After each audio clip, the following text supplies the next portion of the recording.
அதுக்கப்புறம் பார்த்தோம்னாக்கா, ஒவ்வொரு வருஷமும் கரெக்ட்டா தீபாவளி, பொங்கல், இல்லைன்னா தமிழ் புத்தாண்டு, இல்லைன்னா கல்யாண நாள், இந்த மாரி டேஸ் நல்ல நாள் வரும்போதெல்லாம் இந்த பொண்ணு வேணும்னே பிரச்சனை உண்டு பண்ணிடும். ஏதாவது ஒரு பிரச்சனை உண்டு பண்ணிட்டு அவங்க அம்மா வீட்டுக்கு போயிடும்.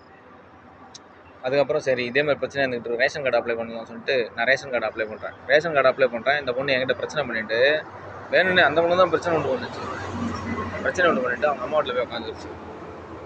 இங்கே என்ன நடக்குதோ, வீட்டில் என்னென்ன நடக்குதோ, நான் என்னென்ன பண்ணுறனோ, வீட்டாளுங்க என்னென்ன பேசிக்கிறாங்க, என்னென்ன பண்ணுறாங்க எல்லாத்தையும் உடனே ஃபோன் பண்ணி அவங்க வீட்டாளுங்கிட்ட சொல்லிக்கிட்டே இருக்கும்.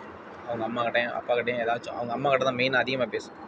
அவங்க அம்மாக்கிட்ட போட்டு கொடுத்துக்கிட்டே இருக்கும். ஏன்னா அவங்க வீட்டுக்குள்ளார அவங்க அம்மா தானே பெரிய திருகல் வேலையெல்லாம் பார்த்துக்கிட்டு இருக்கு. அதனால் வந்துட்டு இந்த மாதிரி வேலையெல்லாம் பார்த்துச்சு. அது மட்டும் இல்லாமல் அம்மாவும் மகளும் சேர்ந்து வேறு மாதிரியான சில பிளான்லாம் பண்ணாங்க. எப்படியாவது என்னை வழி கொண்டுட்டு போயிடணும். அவங்க வழிக்கு அவங்க பண்ணுற அயோக்கியத்தனத்துக்கு என்னை வந்து வழிக்கு கொண்டுட்டு போகிறாங்க.